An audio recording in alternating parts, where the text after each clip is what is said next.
నమస్కారం. Russia TV వార్తలకి స్వాగతం. నా పేరు మాధురి. వార్తల్లో ముందుగా హెడ్లైన్స్. పుష్కరాలకు ముందే పోలవరం ప్రాజెక్టు పూర్తి. పనుల పురోగతిపై నిమ్మల సమీక్ష సమావేశం.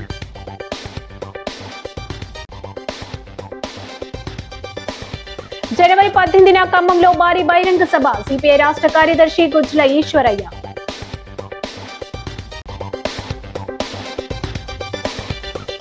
పద్దెనిమిది నెలల్లో 20 లక్షల కోట్ల పెట్టుబడులు వెల్లడించిన మంత్రులు కందుల భరత్.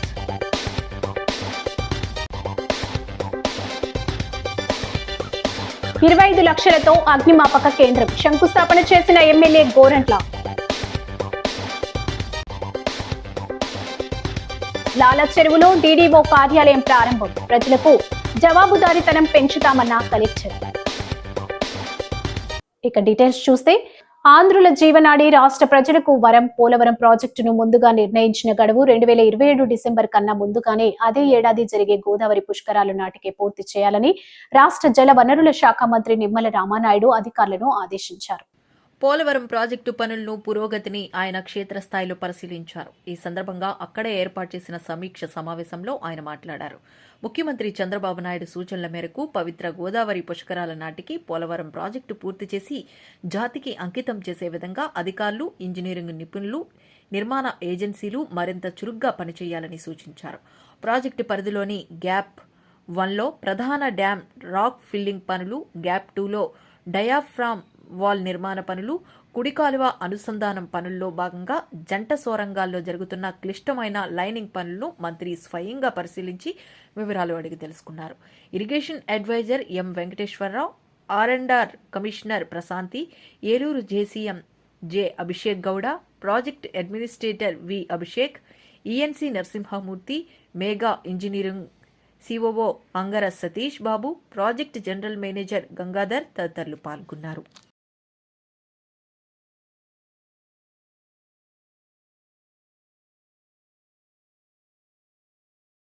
ఇంకొక పక్కన లెఫ్ట్ మెయిన్ కెనాల్ ఆ పనులు కూడా ఈ ప్రభుత్వం అధికారులు వచ్చిన మొదటి సంవత్సరంలోనే 1200 కోట్ల రూపాయలు పెట్టి ఆ లెఫ్ట్ మెయిన్ కెనాల్ పనులు కూడా పూర్తి చేసుకుని రేపు 2026 సీజన్లో అనకాపల్లి వరకు కూడా ఈ గోదావరి వరద జలాలను తీసుకెళ్లాలని ఇట్లా ఒక బృహత్తరమైనటువంటి ప్రయత్నం. ఆ రోజునటువంటి ఇరిగేషన్ శాఖ మంత్రులు పోలవరం ప్రాజెక్టు ఎవ్వరికీ అర్థం కాదు, ఎందుకంటే మాకే అర్థం కాలేదు కాబట్టి ఒక ఇరిగేషన్ శాఖ మంత్రి 1/2%, 1/4% కాదు, ఎప్పుడు వచ్చామని కాదు, బుల్లెట్ దిగిందా లేదని ఇంకొక ఇరిగేషన్ శాఖ మంత్రి. సాక్షాత్తు ఆ రోజునటువంటి ముఖ్యమంత్రి అసెంబ్లీలో సైతం 2021 జూన్, 2021 డిసెంబర్, 2022 జూన్ అని ముచ్చటగా 3 సమయాలు చెప్పి ఆఖరిని పోలవరం ఎప్పుడు పూర్తవుతుందో చెప్పలేమని సాక్షాత్తు ఆ రోజు జగన్మోహన్ రెడ్డి ముఖ్యమంత్రి స్థాయిలో చెప్పినటువంటి పరిస్థితులు చూసి ప్రజల్లో కూడా ఏంటి 2027కి పూర్తి చేస్తామని చెప్తూ ఉన్నారు, ఇది సాధ్యమవుతుందా అని ప్రజలకు కూడా ఎంతో కొంత అనుమానం ఈ రోజుకి కూడా ఉంది. అని అంటే గత 5 సంవత్సరాల వైసీపీ పాలన యొక్క నిర్వాకం, విధ్వంసం, ధ్వంసం ఈరోజు కారణం. వాటన్నిటినీ అధిగమించి ఈరోజు చంద్రబాబు నాయుడు గారి లక్ష్యంకి అనుగుణంగా ఈ యొక్క ప్రాజెక్టు పనుల్ని పురోగతిని సాధిస్తున్నామని చెప్పి మీ ద్వారా అందరూ కూడా తెలియజేసుకుంటాం. వికసిత్ భారత్ 2047 అంటూ అక్కడ ప్రధాని నరేంద్ర మోడీ, ఇక్కడ ఏపీలో ముఖ్యమంత్రి చంద్రబాబు నాయుడు ప్రజల్ని మోసం చేస్తున్నారని సిపిఐ రాష్ట్ర కార్యదర్శి గుజ్జల ఈశ్వరయ్య మండిపడ్డారు. 2029లో ఎర్ర జెండా సైన్యమే ప్రత్యామ్నాయంగా నిలుస్తుందన్నారు. స్థానిక స్టేడియం వద్దనున్న సిపిఐ కార్యాలయంలో శుక్రవారం ఆయన మీడియాతో మాట్లాడుతూ మోదీ, చంద్రబాబు ప్రజా వ్యతిరేక విధానాలపై తీవ్రస్థాయిలో ధ్వజమెత్తారు. డిసెంబర్ 20వ తేదీ నాటికి సిపిఐ ఏర్పడి 100 సంవత్సరాలు పూర్తవుతున్న సందర్భంగా పెద్ద ఎత్తున కార్యక్రమాలు చేపడుతున్నామన్నారు. డిసెంబర్ 18న రైతాంగ సమస్యలపై విద్య, వైద్యాన్ని ప్రభుత్వం రంగంలోనే ఉంచాలని డిమాండ్ చేస్తూ డిసెంబర్ 18న రాష్ట్ర వ్యాప్తంగా నిరసన కార్యక్రమాలు జరుగుతున్నాయన్నారు. ప్రజల్ని, ప్రజా సంఘాల్ని కలుపుకుని సిపిఐని ప్రత్యామ్నాయ రాజకీయ శక్తిగా తీర్చిదిద్దడమే లక్ష్యంగా పనిచేస్తామన్నారు. సిపిఐ రాష్ట్ర నాయకుడు తాటిపాక మధు, జిల్లా కార్యదర్శి రేఖా భాస్కర్రావు, ఇతర నాయకులు కూండ్రపు రాంబాబు, వంగమూరి కొండలరావు, పి లావణ్య, సప్పా రమణ, త్రిమూర్తులు తదితరులు పాల్గొన్నారు.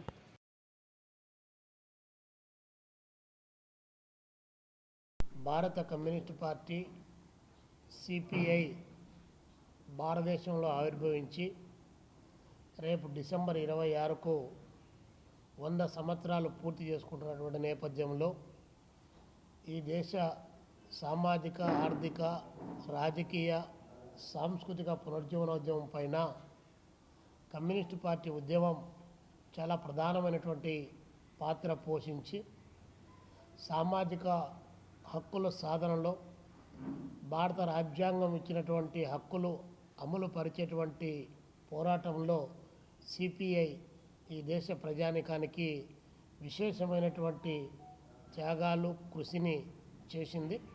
అదేవిధంగా దేశంలో భూ సంస్కరణలు అమలు కావాలని కానీ, రాజాభరణాలు రద్దు కావాలని కానీ, ప్రభుత్వ రంగ సంస్థలు మెరుగుపడాలని చెప్పి ఇలాంటి అనేక పోరాటాలు నిర్వహించినటువంటి భారత కమ్యూనిస్టు పార్టీ ఈరోజు రేపు డిసెంబర్ 20 తారీఖు నుంచి 20 తారీఖు వరకు వారోత్సవాల పేరుతో పెద్ద ఎత్తున రాష్ట్రంలో ఉన్నటువంటి కమ్యూనిస్టు పార్టీ శాఖల్లో దాదాపు 3600 శాఖల్లో సిపిఐ ఆవిష్కరణ సభలు పెద్ద ఎత్తున నిర్వహించబోతా ఉన్నాం. అదేవిధంగా జనవరి 18వ తారీఖు ఖమ్మంలో చాలా పెద్ద ఎత్తున దేశవ్యాప్తంగా ఒక 5 లక్షల మంది జనాన్ని సమీకరణ చేసి ఒక నూతన రాజకీయ కూటమి ప్రభుత్వం అధికారంలోకి వచ్చిన సిబిఎన్ బ్రాండ్ తో పెద్ద ఎత్తున ఇన్వెస్టర్లు ముందుకు రాగా 18 నెలల్లోనే 20 లక్షల కోట్ల వరకు పెట్టుబడులు సాధించగలమని మంత్రులు కందుల దుర్గేష్, భరత్ వెల్లడించారు. వెలగపూడి సచివాలయంలో వారు మీడియాతో మాట్లాడారు. ఎస్ఐపిబిలో ఆమోదం పొందిన పెట్టుబడులను వివరించారు. కందుల దుర్గేష్ మాట్లాడుతూ సచివాలయంలో సీఎం చంద్రబాబు నాయుడు అధ్యక్షతన ఇవాళ జరిగిన 13వ రాష్ట్ర స్థాయి పెట్టుబడుల ప్రోత్సాహక బోర్డు సమావేశంలో 20,444 కోట్ల పెట్టుబడులకు ఆమోదం లభించిందన్నారు. మొత్తం 26 సంస్థలకు రాష్ట్రంలో యూనిట్లు ఏర్పాటు చేసేందుకు ఆమోదం తెలిపామన్నారు. తద్వారా 56,278 మందికి ఉద్యోగాలు దక్కుతాయని స్పష్టం చేశారు. భరత్ మాట్లాడుతూ ఇప్పుడు ప్రపంచం మొత్తం ఏపీ వైపు చూస్తుందన్నారు. గత ప్రభుత్వ తీరుతో ఏపీ బ్రాండ్ బాగా దెబ్బతిందని ఇప్పుడు సీఎం సిబిఎన్ బ్రాండ్తో రాష్ట్రాన్ని గాడిలో పెడుతున్నామన్నారు. వరల్డ్ ఎకనామిక్ ఫోరం మాదిరిగా సిఐఐని నిర్వహించామని, పెట్టుబడిదారుల నుండి అద్భుత స్పందన వస్తుందన్నారు. విశాఖ సిఐఐ సదస్సులో వచ్చిన పెట్టుబడులు గ్రౌండ్ అయ్యేలా పనిచేస్తున్నామని పేర్కొన్నారు. రాష్ట్ర ప్రభుత్వంపై పెట్టుబడిదారులకి ఉన్నటువంటి నమ్మకానికి ఇదే నిదర్శనం. నిజానికి 5 సంవత్సరాల వైఎస్ఆర్ పరిపాలనలో పెట్టుబడులు పెట్టడానికి ఎవరూ ముందుకు రానటువంటి పరిస్థితి, ఒకవేళ వచ్చినా కూడా వాళ్ళని పెట్టనివ్వకుండా బయటికి తోలేసినటువంటి పరిస్థితి మనం చూసాం. ఇవాళ ఈ 18 నెలల కాలంలోనే ప్రధానంగా ఒక నమ్మకం అందరిలో పెట్టుబడిదారులు ఏర్పడింది కనుక ఇక్కడ మనం పెట్టుబడులు పెడితే దానికి సరైనటువంటి రీతిలో ప్రభుత్వ సహకారం ఉంటుంది, దాంతోపాటు దాని మీద వచ్చే ఆదాయం కూడా మనకు స్పష్టంగా కనపడుతుందనేటువంటి నమ్మకం, విశ్వాసం, విశ్వసనీయత, ఇవి 3 కూడా స్పష్టంగా పెట్టుబడిదారుల్లో కనపడడం వల్లే ఇంత పెద్ద ఎత్తున ఈ పెట్టుబడులను మనం ఈ కొద్ది కాలంలోనే సాధించగలిగాం. ఒక రంగం అని కాదు, ఐటీ కానివ్వండి, టూరిజం కానివ్వండి, హెల్త్ కేర్ కానివ్వండి, ఏది తీసుకున్నప్పటికీ కూడా ప్రతి రంగంలో కూడా ప్రభుత్వ ప్రోత్సాహకాల వల్ల మనం సాధించగలుగుతున్నాం అనేటువంటి మాటని ఈ సందర్భంగా తెలియజేస్తూ, అదేవిధంగా టూరిజంకి కూడా ఇండస్ట్రీ స్టేటస్ ఇవ్వటం వల్ల అనేక పెద్ద పెద్ద హోటల్స్ వారు కానీ, రిసార్ట్స్ నిర్మించడానికి కానీ విదేశాల నుంచి కూడా అనేక మంది పెట్టుబడులు పెట్టడానికి వస్తున్నారు. ఇవన్నీ కూడా ఈరోజు జరిగిన మా ఎస్ఐపిబి మీటింగ్లో ముఖ్యమంత్రి గారు సమీక్షించారు, మా అందరికీ దిశానిర్దేశం చేశారు. 45 రోజుల సమయంలో వీటన్నిటినీ కూడా గ్రౌండ్ చేయడానికి వీలుగా కార్యాచరణను ఏర్పాటు చేసుకోమన్నారు. ఆ ప్రకారం కార్యాచరణ ఏర్పాటు చేసుకుని ముందుకు వెళ్ళడానికి సిద్ధంగా ఉన్నాం. దుర్గేష్ గారు చెప్పినట్లు ఎస్ఐపిబికి ఈరోజు బ్రీఫింగ్ ఇవ్వడం జరిగింది. నేను వచ్చి ఎంఓయూస్ గురించి మనకు లాస్ట్ మంత్ జరిగిన పార్ట్నర్షిప్ సమ్మిట్ ఏ రకంగా తీసుకోపోతున్నాం దాని విషయంలో కొంత బ్రీఫింగ్ ఇవ్వదలుచుకున్నా. మనకి ఈ పార్ట్నర్షిప్ సమ్మిట్ ఏదైతే జరిగిందో అండి, నేను ఆఫ్టర్ పార్ట్నర్షిప్ సమ్మిట్ చాలా మందిని కలిసడం జరిగింది. వరల్డ్ ఆంధ్రప్రదేశ్ ప్రభుత్వం ఆధ్వర్యంలో రాజమహేంద్రవరం రూరల్ బొమ్మూరు పరిధిలో కేంద్ర ప్రభుత్వ నిధులు 2,25,00,000తో అధునాతన అగ్నిమాపక కేంద్రం నిర్మాణం చేపట్టడం జరుగుతుందని రూరల్ ఎమ్మెల్యే గోరంట్ల బుచ్చయ్య చౌదరి తెలిపారు. శుక్రవారం స్థానిక పాలిటెక్నిక్ కళాశాల ఆవరణలో నూతనంగా నిర్మించనున్న అగ్నిమాపక కేంద్రానికి శంకుస్థాపన కార్యక్రమానికి ముఖ్య అతిథిగా హాజరయ్యారు. ఈ సందర్భంగా గోరంట్ల మాట్లాడుతూ కేంద్ర ప్రభుత్వం 15వ ఆర్థిక సంఘం నిధులతో అగ్నిమాపక కేంద్రాన్ని నిర్మిస్తున్నామని, దీంతో పాటు జిల్లా అగ్నిమాపక అధికారి కార్యాలయాన్ని కూడా పై అంతస్తులో ఏర్పాటు చేసే ప్రతిపాదనలు సిద్ధం చేసి ఉన్నతాధికారులకు పంపించామని తెలియజేశారు.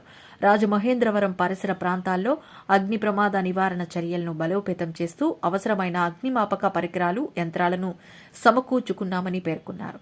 రూరల్ పరిధిలో అగ్ని ప్రమాద ఘటనలు జరగకుండా ఈ కేంద్రం ఎంతో మేలు చేస్తుందన్నారు. జిల్లా fire officer M Martin Luther king, DFO Peruri Srinivas, ఇతర అగ్నిమాపక శాఖ అధికారులు, స్థానిక ప్రజాప్రతినిధులు పాల్గొన్నారు.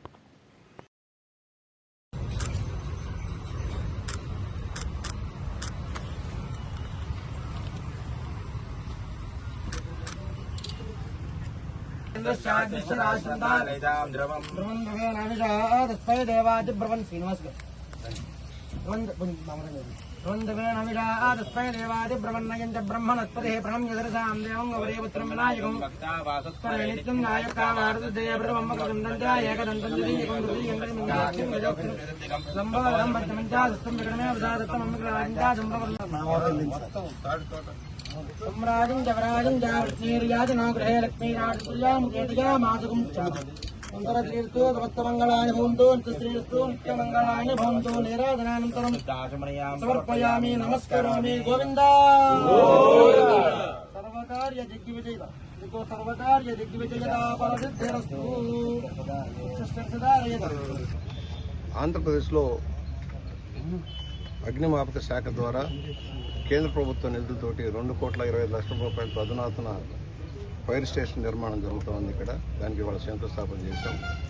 కేంద్ర ప్రభుత్వం 15th ఫైనాన్స్ నుంచి ఇచ్చిన డబ్బుతోటి కట్టడమే కాకుండా ఇక్కడ డిస్ట్రిక్ట్ ఫైర్ ఆఫీస్ కూడా కట్టాలని ఇప్పుడే నిర్ణయించాం. దాని మీద పై అంతస్తు కూడా వేయాలి, దానికి కొంత శాంక్షన్ కావాలని. రాజమండ్రిలో చాలా వరకు అగ్ని ప్రమాద నిరోధక యంత్రాలన్నీ మనం పెట్టుకున్నాం. రాబోయే పుష్కరాలను దృష్టిలో పెట్టుకుని ఇంకా నదీ ప్రవాహ ప్రాంతంలో జాగ్రత్త చర్యలు తీసుకోవడం కోసం యంత్రాంగాన్ని సిద్ధం చేయాల్సిన అవసరం ఉంది. సిబ్బంది నియామకాలు కూడా జరగాల్సిన అవసరం ఉంది. ఎట్లయితే వరదల్లో రక్షణలో ముందుంటున్న అగ్నిమాపక శాఖకి అన్ని సౌకర్యాలు జరుగుతున్నాయో అధునాతన యంత్రాలన్నీ కూడా సమకూర్చాల్సిన అవసరం కూడా ఉందని భావిస్తూ ఉన్నాం. పరిపాలన వ్యవస్థలో అవలంబిస్తున్న సంస్కరణల నేపథ్యంలో పంచాయతీరాజ్ వ్యవస్థ కార్యకలాపాలను సమర్థవంతంగా పర్యవేక్షించేందుకు డివిజనల్ అభివృద్ధి అధికారి డిఎల్డిఓ కార్యాలయాలను ఏర్పాటు చేసినట్లు జిల్లా కలెక్టర్ కీర్తి చేకూరి తెలియజేశారు. రాజానగరం మండలంలోని లాలా చెరువు గ్రామంలో రాజమహేంద్రవరం డివిజనల్ అభివృద్ధి అధికారి కార్యాలయాన్ని collector Keerthi Chekuri, MLC Somu Veerraju, Anaparthi MLA Nallamilli Ramakrishna Reddy, RUDA chairman Boddu Venkataramana Chowdary ఇతర అధికారులతో కలిసి ప్రారంభించారు. ఆమె మాట్లాడుతూ రెవెన్యూ వ్యవస్థలో ఆర్డీఓ విధానం ఉన్నట్లుగా పంచాయతీ రాజ్ వ్యవస్థలో కూడా పర్యవేక్షణ బలోపేతానికి ఈ డివిజనల్ అభివృద్ధి అధికారి వ్యవస్థ ప్రవేశపెట్టినట్లు తెలిపారు. ఉప ముఖ్యమంత్రి కొణిదెల పవన్ కళ్యాణ్ సూచనలతో ముఖ్యమంత్రి నారా చంద్రబాబు నాయుడు ఆమోదంతో రాష్ట్ర వ్యాప్తంగా వర్చువల్ విధానంలో ఈ కార్యాలయాలు ప్రారంభించబడ్డాయని వివరించారు. DPO V Shantamani, DLDO P Veenadevi, M Nagalatha, S Subhashini, SE RWS BV Reddygiri, DE Srinivas, AE Avinash, కార్యదర్శి మురళి, కాంట్రాక్టర్ సురేష్ తదితరులు పాల్గొన్నారు.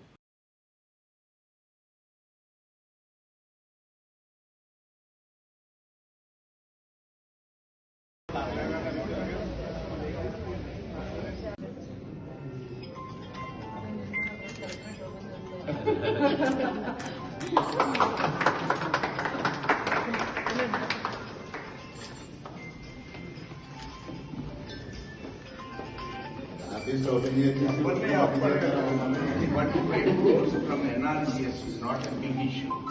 Other TTD one మనకి 10,000 కోట్లు బడ్జెట్. ఇప్పుడు ఆ బిల్డింగ్ రైతు భరోసా కేంద్రాలు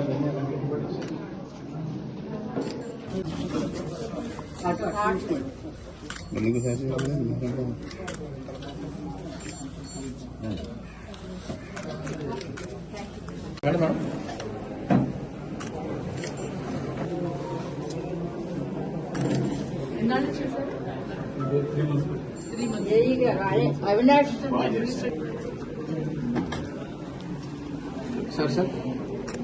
walkers yoga and laughing club స్వచ్ఛంద సేవా సంస్థ నెలవారీ పెన్షన్ల పంపిణీ స్థానిక ఐఎస్కేవిటి డిగ్రీ కళాశాల ఆనంద గార్డెన్స్ లో జరిగింది. మాజీ కార్పొరేటర్ ఐఎన్టీయూసీ జిల్లా అధ్యక్షుడు వాసంశెట్టి గంగాధర్ తన సతీమణి వాసంశెట్టి వరలక్ష్మి జ్ఞాపకార్థం భోజనాలు ఏర్పాటు చేశారు.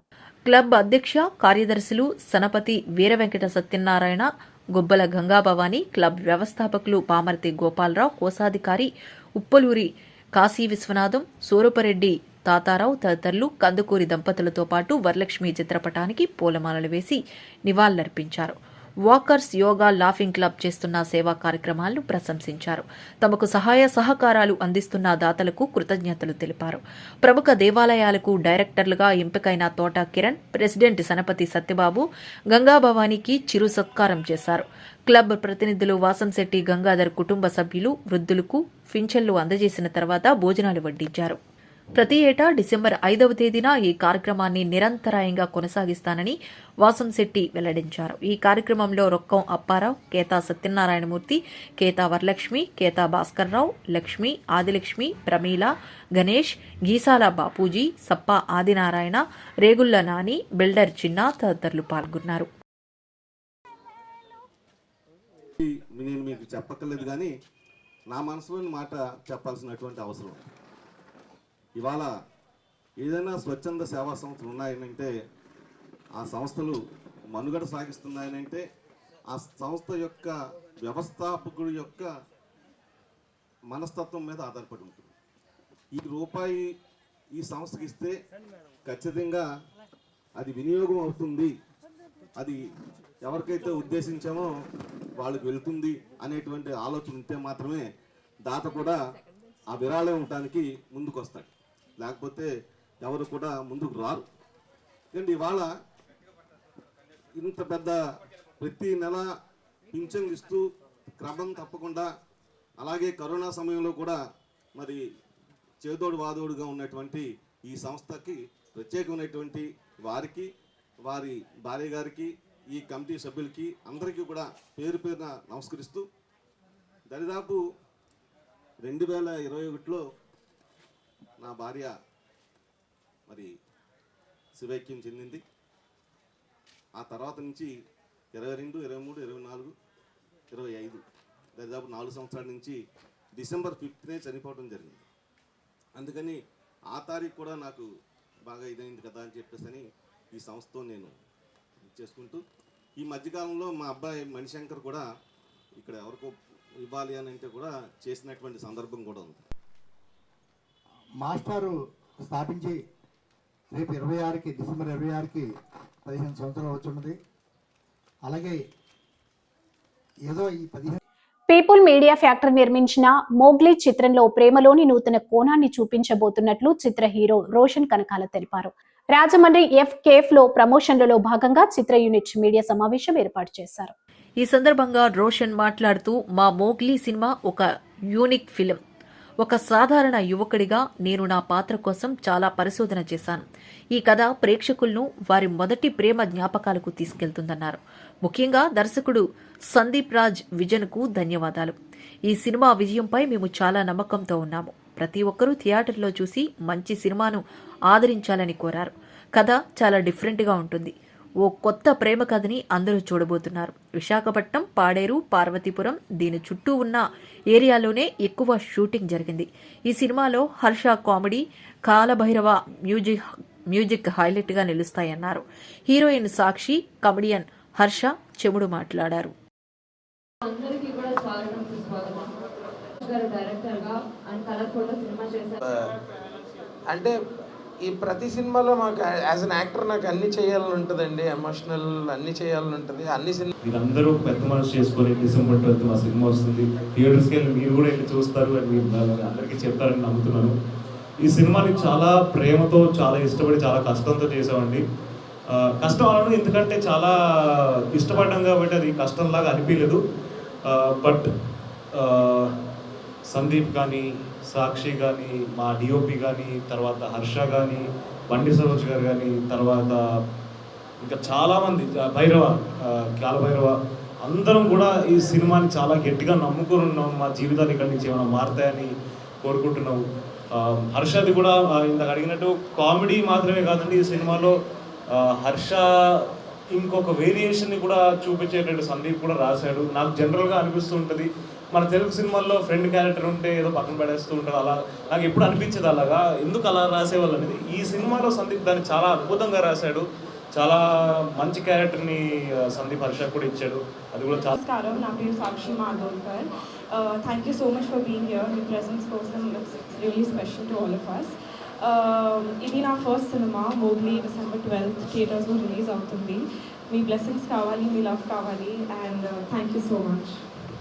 ముందుగా ఇక్కడికి వచ్చిన మీడియా వాళ్ళందరికీ చాలా థ్యాంక్స్. కొంచెం లేట్ అయింది, అయినా సరే ఓపికగా మీరు ఉన్నారు.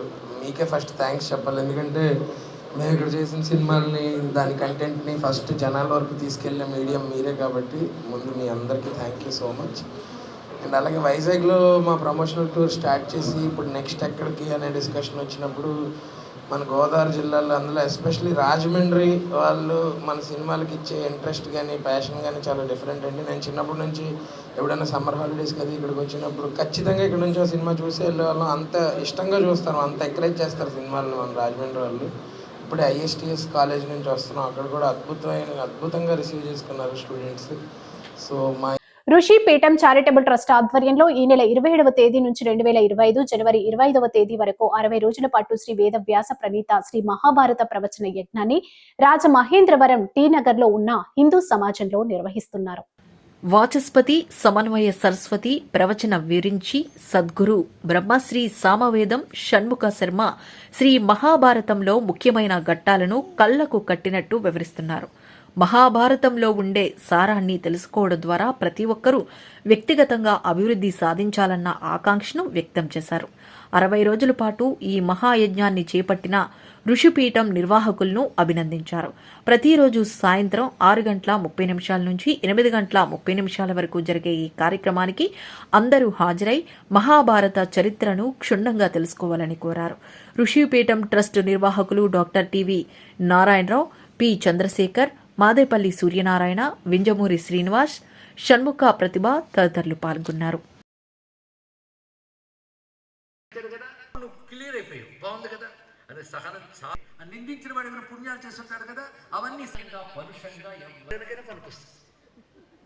ఉత్కృష్ట స్థితికి వెళ్ళ అవతల వారి మనస్సు గాయం పొందేటట్లు మాట్లాడకూడదు. ప్రియహితం చేయత్ స్వాధ్యాయ పాపాలని దగ్గరికి వస్తున్నాయని తెలుసుకో. మొదటి చెప్తున్నది అనుభవం వల్ల నేర్చిన పాఠం కనుక 4 శ్లోకములు కూడా అనుభవగత పాఠాన్ని చెప్పి 5వ శ్లోకంలో ఈ పాఠం నుంచి నేను తీసుకున్న నిర్ణయం ఇది అంటున్నాడు. ఇది చాలా ముఖ్యం. ఏమిటా నిర్ణయం మరొక్కసారి చెప్పుకుందాం. అందుకే నేను భయంకరమైన తృష్ణని ఇంక విడిచిపెట్టి ఇంక ఈ ఆశ ఇది తీర్చుకోవాలి, అది తీర్చుకోవాలి, ఇంద్రియ పాఠం ఉంది కానీ ఇంకా తీర్చుకోవాలి. ఈ డెసిషన్ అంతా యవ్వనంలో ఉండగానే తీసుకున్నాడు ఆయన. ముసలివాడు అవగానే తీసుకోలేదు, ఇది కూడా గుర్తుపెట్టుకోలేదు. ఇంకా ఆయన ముసలితనం పోలేదు, ముసలితనం ఉంది, మన్నించాలి. యవ్వనం ఉంది, ముసలితనం తెచ్చుకోలేదు. ఇంకా ముసలితనం వచ్చాక వైరాగ్యం కాదు, ఆ యవ్వనంలో ఉండగానే ఎన్నాళ్ళు అనుభవించిన తర్వాత ఆయన విసుగొచ్చిందిట. అది గొప్ప విషయం అండి, ఇక్కడ పట్టుకోవాల్సిన విషయం. అందుకే పెద్దలు ఒక మాట చెప్తారు, కోరుకుంటే తీర్చుకో తప్పులేదు, కానీ ధర్మబద్ధమైన కోరిక తీర్చుకుంటే కొన్నాళ్ళకి నీకు విసుగు వైరాగ్యం వస్తాయని చెప్పాడు. ఇది గుర్తుపెట్టుకోవాల్సిందండి. అంటే ధర్మబద్ధమైన కోరిక కానీ తీర్చుకున్నట్లయితే తప్పకుండా ధర్మబద్ధమైనది కనుక చిత్తాన్ని శుద్ధం చేస్తుంది, అప్పుడు నీకే వివేకం వస్తుంది. అది గమనించవలసింది. ఇదే మన కపిల గీతలో దేవహూతి కర్దముడితో చెప్తుంది. ఎవరి కర్మములు ధర్మములు కావో, ఎవరి ధర్మము వైరాగ్యాన్ని కలిగించదో, ఎవరి వైరాగ్యం విష్ణుభక్తిని కలిగించదో వాడు బ్రతికి ఉన్నా మరణించిన వాడితో సమానం. సరిగ్గా అది గుర్తుపెట్టుకోవాలి. మరి ఇది చదివితే అదెందుకు గుర్తొచ్చిందంటే అదే సనాతన ధర్మంలో గొప్పతనం. మహిళలపై దాడులను అరికట్టి వారికి భరోసా కల్పించడానికి కూటమి ప్రభుత్వం కృషి చేస్తుందని రాజమహేంద్రవరం సిటీ ఎమ్మెల్యే ఆదిరెడ్డి శ్రీనివాస్ అన్నారు. మహిళల రక్షణ కోసం సమాజంలో ప్రతి ఒక్కరూ బాధ్యత కావాలని ఆయన పిలుపునిచ్చారు. స్థానిక ప్రభుత్వ జనరల్ ఆసుపత్రి ప్రాంగణంలో 1 స్టాప్ సెంటర్ భవన నిర్మాణానికి ఆయన శంకుస్థాపన చేశారు. 60 లక్షల కేంద్ర ప్రభుత్వ నిధులతో దీన్ని నిర్మించనున్నారు. ఈ సందర్భంగా ఎమ్మెల్యే వాసు మాట్లాడుతూ మహిళలపై జరిగే శారీరక, మానసిక, లైంగిక, ఆర్థిక హింసను అరికట్టి బాధిత మహిళలకు భరోసా కల్పించడానికి ఈ సెంటర్ దోహదం చేస్తుందన్నారు. బాధిత మహిళలకు వైద్య సహాయం, పోలీసు సహాయం, న్యాయ సహాయం, కౌన్సిలింగ్తో పాటు తాత్కాలిక ఆశ్రయం కల్పించడానికి ఈ కేంద్రం ఉద్దేశించినట్లు తెలిపారు. ఈ కేంద్రం ద్వారా 181 హెల్ప్ లైన్ ద్వారా 24 గంటలు అన్ని సేవలు అందిస్తారన్నారు. ఈ కార్యక్రమంలో కూటమి నాయకులు, కార్యకర్తలు, స్థానిక పెద్దలు, నగరపాలక సంస్థ అధికారులు తదితరులు పాల్గొన్నారు. వన్ స్టాప్ సెంటర్ని గవర్నమెంట్ ఆఫ్ ఇండియా వారి సహకారంతో ఈరోజు రాజమహేంద్రవరం గవర్నమెంట్ హాస్పిటల్లో శంకుస్థాపన చేసుకోవడం జరిగింది అధికారికంగా. ఈ కేంద్రం ద్వారా మహిళలకు వైద్య సహాయం, ఎవరైతే బాధింపబడ్డవారో వారికి వైద్య సహాయం, పోలీస్ సహాయం, న్యాయ సలహాలు, కౌన్సిలింగ్, తాత్కాలిక ఆశ్రయం అంటే టెంపరీ షెల్టర్ కూడా వాళ్ళకి ఇచ్చి, అలాగే ఈ యొక్క హెల్ప్ లైన్ కూడా 181 ద్వారా 24 గంటలు కూడా ఈ అన్ని సేవలు కూడా ఒకే సెంటర్లో, అది వన్ స్టాప్ సెంటర్లో అందించే కార్యక్రమాన్ని ఈరోజు శ్రీకారం చుట్టడం జరిగింది. ప్రజల్ని మేము కోరేది ఏంటంటే సద్వినియోగపరచుకోండి. ఎందుకంటే అనుకోని సంఘటన జరిగినప్పుడు అనేకమైన అనుమానాలు, ప్రశ్నలు.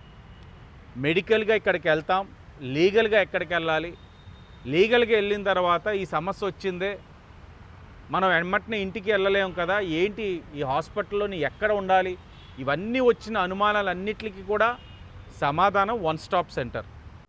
రాష్ట్ర వ్యాప్తంగా ఉన్న దివ్యాంగులకు మేలు చేసేలా అంతర్జాతీయ వికలాంగుల దినోత్సవ సభలో 7 వరాలు ప్రకటించిన ముఖ్యమంత్రి చంద్రబాబు నాయుడుకి రాజమండ్రిలో దివ్యాంగులు కృతజ్ఞతలు తెలియజేస్తూ ఆయన చిత్రపటానికి పాలాభిషేకం చేశారు. శుక్రవారం శ్రీరామనగర్లోని తెలుగుదేశం పార్టీ రాష్ట్ర ప్రధాన కార్యదర్శి గన్ని కృష్ణ నివాసం వద్ద ఈ కార్యక్రమం జరిగింది. తెలుగుదేశం పార్టీ రాష్ట్ర విభిన్న ప్రతిభావంతుల అధికార ప్రతినిధి కంచిపాటి గోవింద్ ఆధ్వర్యంలో ఈ కార్యక్రమం నిర్వహించారు. నగరానికి చెందిన విభిన్న ప్రతిభావంతులు ఈ కార్యక్రమంలో పాల్గొని ముఖ్యమంత్రి చంద్రబాబు నాయుడుకి ధన్యవాదాలు తెలిపారు. ఈ సందర్భంగా గోవింద్ మాట్లాడుతూ అన్ని వర్గాల సంక్షేమాన్ని, అభివృద్ధిని ముఖ్యమంత్రి చంద్రబాబు దృష్టిలో పెట్టుకుని ఎన్నో రకాల కార్యక్రమాలు, పథకాలు అమలు చేస్తున్నారన్నారు. టీడీపీ నాయకులు మల్లా వెంకటరాజు, కేవీ శ్రీనివాస్, సింహాద్రి, కోటి లింగేశ్వరరావు, సింహాద్రి సతీష్, వానపల్లి శ్రీనివాస్, అప్పలరాజు, జాలెం నాని తదితరులు పాల్గొన్నారు.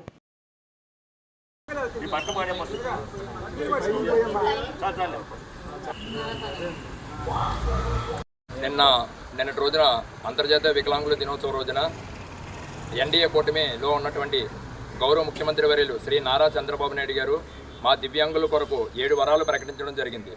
రాష్ట్ర వ్యాప్తంగా కూడా దివ్యాంగులందరూ కూడా కలిపి మన ముఖ్యమంత్రి వర్యులు శ్రీ నారా చంద్రబాబు నాయుడు గారు మా దివ్యాంగుల ఆశాజ్యోతి అనేటువంటి వారికి పాలాభిషేక కార్యక్రమం చేయడం జరుగుతుంది. ఇలా ముందున్న రోజుల్లో, రానున్న రోజుల్లో అనేక సంక్షేమ పథకాలు కూడా మా దివ్యాంగుల కోసం చేసి సకలాంగులతో సమానంగా మా దివ్యాంగులు కూడా బతకాలని ఒక మంచి దృఢ సంకల్పంతో ముందుకు సాగుతున్నటువంటి గౌరవ ముఖ్యమంత్రి వర్యులు శ్రీ నారా చంద్రబాబు నాయుడు గారు, అలాగే పవన్ కళ్యాణ్ గారు, నారా లోకేష్ గారు, మోడీ గారు కూడా మా దివ్యాంగులందరి తరపు నుండి కూడా ధన్యవాదాలు తెలియజేస్తున్నాం. ఈ వార్తలు ఇంతటితో సమాప్తం. నమస్కారం.